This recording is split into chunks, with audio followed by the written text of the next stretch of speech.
नमस्कार दोस्तों, मैं राजकुमार मौर्य प्रखर इंडिया यूट्यूब मंच पे आपका स्वागत है। 2024 के लोकसभा चुनाव का ऐलान हो गया है। इस वीडियो में आपको बताने जा रहे हैं ऐसी कौन कौन सी लोकसभा सीटें हैं उत्तर प्रदेश में जिसे इंडिया गठबंधन जीतने जा रहा है।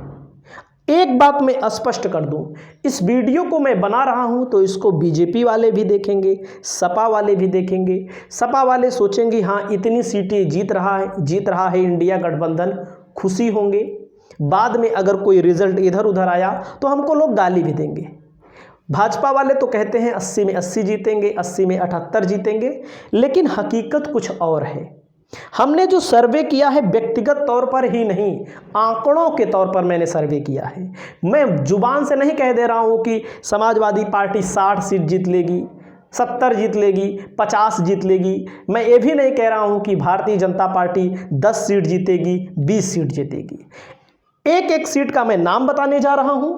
इससे अगर किसी को दुख होता है तो उससे व्यक्तिगत तौर पर नमस्कार करता हूं। बस्ती लोकसभा सीट की मैं बात करता हूं। बीजेपी वालों को लगता है कि बीजेपी बस्ती लोकसभा सीट आसानी के साथ जीत लेगी, लेकिन जैसा मैं समझता हूं उसके पीछे कारण क्या है। राम प्रसाद चौधरी लोकसभा का चुनाव लड़ रहे हैं समाजवादी पार्टी से। पिछली बार भी लड़े थे, बहुत कम अंतर से चुनाव हारे थे। 2019 में लड़े थे, बहुत कम अंतर से चुनाव हारे थे। और एक बात मैं आपको बता दूं, बस्ती लोकसभा सीट पर जो बीजेपी के प्रत्याशी हैं उनका भी नाम जानना आपको जरूरी है। बीजेपी से हरीश द्विवेदी हैं। राम प्रसाद चौधरी बैकवर्ड कास्ट से रहेंगे, हरीश द्विवेदी समण कास्ट से रहेंगे। कुछ लोगों का ये मानना है 2019 की परिस्थितियां, एक थी पुलवामा और दूसरी मैं आपको बता दूं सबसे बड़ी परिस्थिति थी एक बार मोदी को मौका और दे दिया जाए। तमाम एंटी इनकम्बेंसी हैं। हरीश द्विवेदी लगातार 2 बार सांसद बन चुके हैं, तीसरी बार भाजपा ने उनको टिकट दिया है। कहीं ना कहीं एंटी इनकम्बेंसी भरपूर है, एंटी इनकम्बेंसी भी है। उसके अलावा विधानसभा का रिजल्ट बहुत मायने रखता है। कुछ लोग कहते हैं विधानसभा से कोई मतलब नहीं। आज के ज़माने में जो वोटर है वो या तो बीजेपी को पसंद करता है या बीजेपी को नापसंद करता है। विधानसभा में जब रिजल्ट आया था 5 विधानसभा में भाजपा के पास केवल 1 विधानसभा सीट यहां पर है। राजभर की 1 सीट है, लेकिन भाजपा की व्यक्तिगत सीट यहां पर 1 है। राजभर भी जीते हैं तो समाजवादी पार्टी का ज़्यादा वोट रहा होगा उनकी भी वोट में, ये भी आप जान लीजिए। तो इस सीट पर राम प्रसाद चौधरी को पूरी तरह बढ़त है। और मैं आपको बता दूं, जैसे आप मीडिया में देखते होंगे, गोदी मीडिया जिसको बोला जाता है, अब हमको कोई भी मीडिया आप बोल सकते हैं, कोई दिक्कत नहीं हमको। तो बिना प्रत्याशी घोषित हुए कैसे रिजल्ट दिखा दे रहे हो, कैसा ओपिनियन पोल दिखा दे रहे हो। हर जगह मोदी का चेहरा ही नहीं चलता, हर जगह कहीं कहीं चलता है।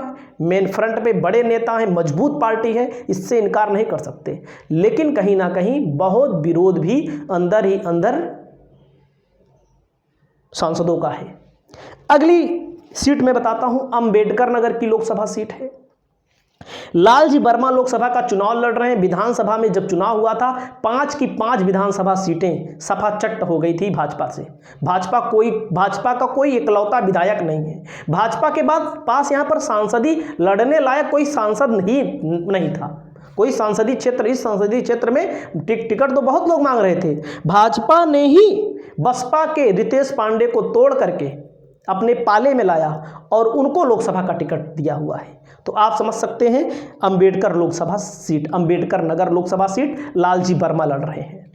उसके अलावा अलग अलग मैं एक एक वोट में आपको वीडियो लेकर आऊंगा। अब प्रतापगढ़ की लोकसभा सीट है, डॉक्टर SP सिंह पटेल हमारी लोकसभा सीट है। मैं आपको बता रहा हूं ईमानदारी से, अगर आप प्रतापगढ़ से हों, अगर आप भाजपा के भक्त हों तो बताइएगा संगम लाल गुप्ता पूरे प्रतापगढ़ जिले में ऐसा कौन सा काम किया है, रोजगार के क्षेत्र में, शिक्षा के क्षेत्र में, स्वास्थ्य के क्षेत्र में, कोई भी क्षेत्र में एक बड़ा काम कोई बताए। बहुत विरोध है, इतना ज्यादा विरोध है संगम लाल गुप्ता का, आप समझ नहीं सकते।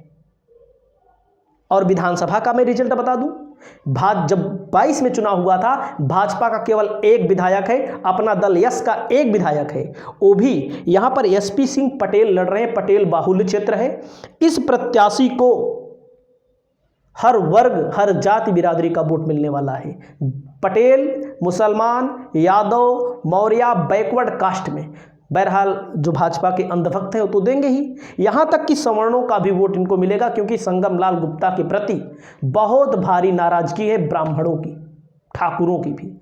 मैं ये नहीं मानता कि देंगे, लेकिन कुछ परसेंट वोट इनको मिलेगा, कुछ परसेंट ही मान लीजिए। कौशाम्बी की लोकसभा सीट मैं आपको बता दूं, कौशाम्बी लोकसभा सीट प्रतापगढ़ के 2 विधायक राजा भैया की पार्टी के हैं, 3 विधायक सपा के हैं। पूजा पाल जो बगावत की वो भी वहीं पर जीती थी। कौशाम्बी लोकसभा सीट के अंतर्गत चायल, इंद्रजीत सरोज वहां के विधायक हैं। सिराथू की विधायक है पल्लवी पटेल। भाजपा का कोई विधायक नहीं है यहाँ पर। यहाँ तक कि जनसत्ता राजा भैया की पार्टी जहाँ से लड़ती है वहाँ तो भाजपा 3 नंबर पे है। भाजपा कोई आधार है नहीं, 10,000 15,000 वोट मिला हुआ है, 20,000 मिला होगा और मिला होगा थोड़ा बहुत। तो अगली सीट मैं बताता हूँ मुरादाबाद की। मुरादाबाद में कांटे की टक्कर होगी। कौन जीतेगा कौन हारेगा मैं नहीं बता सकता, क्योंकि यहाँ पर अगर एसटी हसन लड़ते हैं चुनाव तो इनके प्रति एंटी इनकम्बेंसी भी होगी। मुरादाबाद से बसपा ने मुसलमान कैंडिडेट भी उतारा है, इरफान सैफी को कुछ ना कुछ वोट वो काटेंगे। हालांकि मुरादाबाद बाहुल्य क्षेत्र है, मुस्लिम बाहुल्य।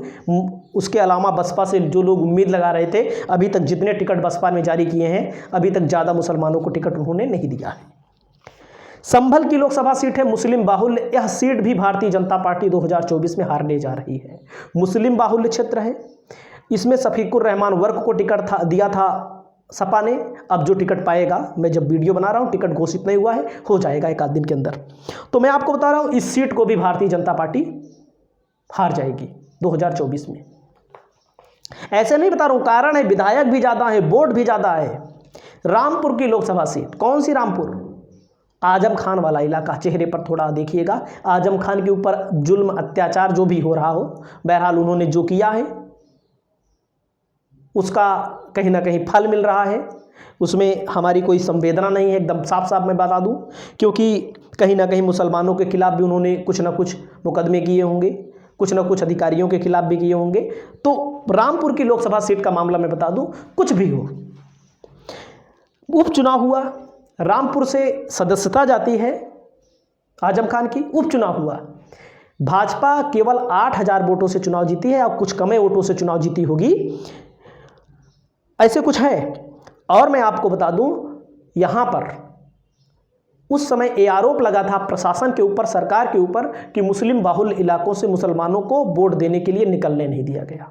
ये आरोप बहुत बड़ा लगा था। लेकिन 24 में चुनाव जीत जाएंगे, आप मैं बता रहा हूं। रॉबर्टसनगंज लोकसभा सीट 2019 में यहां पर जब चुनाव हुआ था तो बहुत कम अंतरों से यहां पर अपना दल यस चुनाव जीती थी। जो सर्वे भी आ रहे हैं, मैं नहीं कर रहा हूं सर्वे, TV9 भारतवर्ष वाला मैंने देखा, बहरहाल उन्होंने ज़्यादातर भाजपा को ही जिता दिया है। ऐसी सीटों पर प्रतापगढ़ भी जिता दिया उन्होंने, संभल भी जिता दिया, मुरादाबाद भी जिता दिया, रामपुर भी जिता दिया। रामपुर पता नहीं जिताया कि नहीं जिताया है। रॉबर्टसनगंज सीट अपना दल यस चुनाव यहां पर हार जाएगी, ऐसी संभावना लग रही है। घोसी की लोकसभा सीट में बात करता हूं। घोसी आप जानते होंगे, ओम प्रकाश राजभर के बेटे लड़ रहे हैं। घोसी मुस्लिम बाहुल्य क्षेत्र है। भारतीय जनता पार्टी घोसी में केवल 2014 में जीती है चुनाव, बस आप समझ सकते हैं। और ओम प्रकाश राजभर का इतना विरोध है, हम नहीं विरोध कर रहे हैं, भाजपा कार्यकर्ता ही विरोध कर दे रहे हैं। इतना ज़्यादा विरोध है क्योंकि उन्होंने ऐसी कुछ भाषा बोली थी विधानसभा चुनाव में भारतीय जनता पार्टी के नेताओं के खिलाफ, वहाँ पर बीजेपी की हालत खराब है। अगली सीट है चंदौली। चंदौली की सीट पर समीकरण बदल चुका है। चंदौली की सीट पर समाजवादी पार्टी और भारतीय जनता पार्टी मुकाबला होगा। यहाँ पर बसपा ने मौर्य प्रत्याशी दिया है, और यहाँ पर मैं नहीं कह रहा हूँ जीतेंगे, यहाँ पर मुकाबला होगा कांटे का। कौन जीतेगा कौन हारेगा मैं नहीं जानता। अगली सीट है गाजीपुर। गाजीपुर की लोकसभा सीट आप जानते ही हैं। अफजाल अंसारी, सपा बसपा कांग्रेस सब अलग अलग लड़े, भाजपा सब अलग अलग लड़े, तब भी वहाँ पर 5 की 5 विधानसभा सीटों पर भाजपा की हालत खराब है। मनोज सिन्हा वहाँ से जो गवर्नर हैं उनके बेटे लड़ सकते हैं, देखो किसको टिकट देती है भाजपा। जब मैं वीडियो बना रहा हूँ घोषित नहीं हुआ है, हो सकता है घोषित हो जाए तो वीडियो बाद में भी जा सकती है, तो पहले भी जा सकती है। गाजीपुर की सीट भाजपा हार जाएगी 2024 में। 2014 में जब सपा बसपा भाजपा अलग लड़ी थी तब भी भाजपा 30-35 हज़ार वोटों से जीती थी चुनाव, उसमें मामला भी हुआ था एक।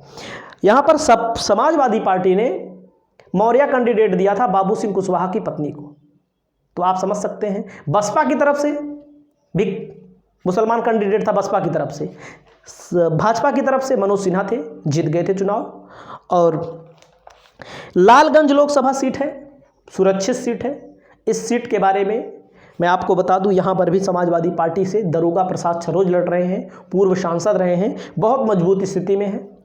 अगला है फैजाबाद लोकसभा सीट, यहाँ कांटे की लड़ाई होगी, इसलिए मैं आपको बता दूं फैजाबाद से यानी अयोध्या, फैजाबाद से बसपा ने ब्राह्मण को टिकट दिया है, भाजपा ने ठाकुर को टिकट दिया है और समाजवादी पार्टी ने दलित 9 बार के विधायक को टिकट दिया हुआ है।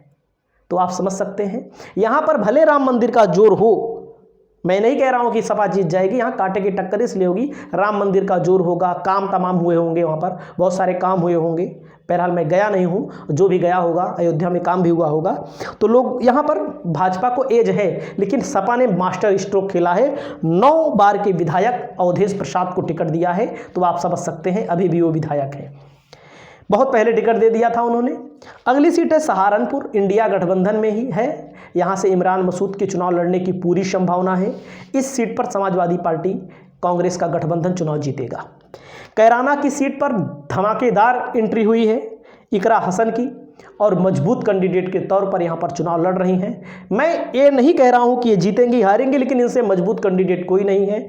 इस सीट पर भी समाजवादी पार्टी को कहीं ना कहीं एज है। यहाँ पर बसपा ने खेल कर दिया है, बसपा ने मुस्लिम कैंडिडेट नहीं दिया है, बसपा ने यहाँ ठाकुर कैंडिडेट दे दिया है। तो आप समझ सकते हैं इस सीट पर भी कहीं ना कहीं समाजवादी पार्टी को एज अब हो गई है।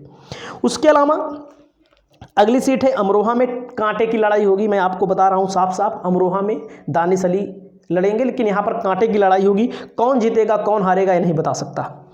एटा और फर्रुखाबाद में जैसा कि सर्वे हमारा है, जो यहाँ पर डॉक्टर नवल किशोर साक्य 2024 में, क्योंकि साक्य वोट, मुसलमान वोट, यादव वोट, 3 वोट अगर मिला पूरा साक्य मिलेगा इनको वोट, क्योंकि बहुत दिनों से काम कर रहे हैं, बहुत दिनों से काम कर रहे हैं। 2018 से समाजवादी पार्टी में जुड़े हुए हैं, 2024 लग गया है और काम भी कर रहे हैं। बहुत पहले टिकट भी घोषित हो गया था, टिकट घोषित होने के पहले भी बहुत संघर्ष कर रहे थे। इनको यहाँ पर मजबूती मिलेगी और यहाँ तक इनको जीत भी मिलेगी। क्यों मिलेगी, मैं ज़बरदस्ती नहीं बोल रहा हूँ, क्योंकि जो भाजपा ने प्रत्याशी दिया है, 2 बार के विधायक, 2 बार के सांसद के प्रति एंटी इनकम्बेंसी होना स्वाभाविक है।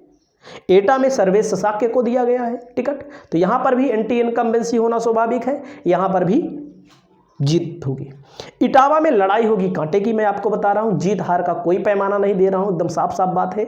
इटावा और मैनपुरी में तो आप जानते ही हैं, मैनपुरी भारतीय जनता पार्टी हार जाएगी, 100% है, इससे कोई इनकार नहीं कर सकता। फिरोजाबाद में लोग कह रहे हैं कांटे की लड़ाई होगी, गोदी मीडिया जो बोला जाता है वो कह रही है कि यहाँ पर सपा हार जाएगी, लेकिन मेरा खुद का मानना है शिवपाल यादव अलग लड़े थे 2019 में, अक्षय यादव अलग लड़े थे। इस इलाके में इटावा, मैनपुरी, इस इलाके में समाजवादी पार्टी को दलित वोट ना के बराबर मिलता है।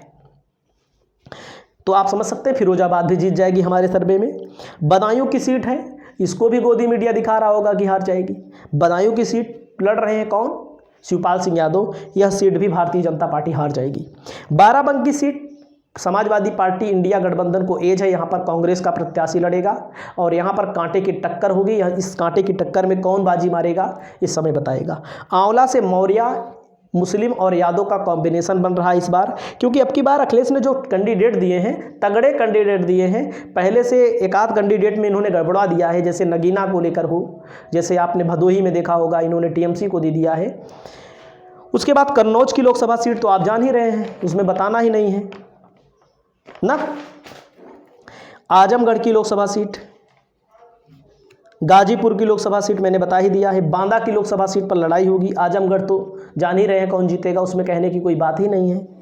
सलेमपुर लोकसभा सीट रविंद्र कुशवाहा के खिलाफ ओम प्रकाश राजभर ने ही खुद बोला था। ओम प्रकाश राजभर के अलावा सलेमपुर में बहुत विरोध है रविंद्र कुशवाहा का, क्योंकि उनको बताया जाता है उन्होंने कोई काम नहीं किया है। मछली शहर में आप जान ही रहे हैं 181 वोट से बीजेपी 19 में जीती थी यहाँ पर, तो हाल क्या होगा आप खुद समझ सकते हैं। जौनपुर का हाल क्या होगा, हमेशा से समाजवादी का गढ़ रहा है। अमेठी और रायबरेली में क्या होगा, इसको तो आप जान ही रहे हैं, इसमें हमें बताने की कोई ज़रूरत ही नहीं है।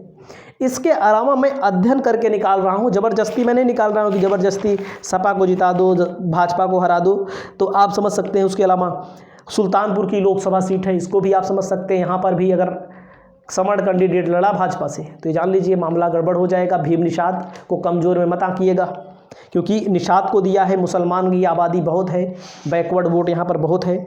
उसके अलावा आप आ जाइए फूलपुर में, फूलपुर में एक सही कैंडिडेट देंगे तो लोकसभा चुनाव आराम से निकाल सकते हैं।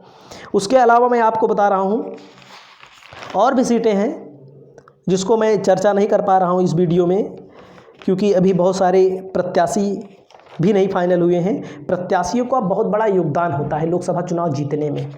भाजपा हमारे यहाँ इस बार जीत गई थी 2019 में, इसलिए क्योंकि यहाँ पर बसपा और सपा ने समर्ण कैंडिडेट में ऐसे कैंडिडेट को टिकट दिया था जो बाहरी था, एकदम से बाहरी। अब की बार भी बाहरी को टिकट दिया, लेकिन कहीं ना कहीं पटेल को दिया है, तो लोगों के मन में कम से कम एक बार चलो इनको भी देखा जाए। मतलब कि 30 से 35 सीट मैं आपको बता रहा हूं जहां पर इंडिया गठबंधन बहुत मजबूत है। बाकी अभी तमाम ऐसी सीटें हैं जहां पर एनालिसिस मैं कर रहा हूं, वीडियो और लेकर आऊँगा। एक ही वीडियो कई बार इसलिए हो जाती है क्योंकि उसमें कुछ ना कुछ हमें ऐड करना पड़ता है। आप आज के लिए इतना ही, नमस्कार।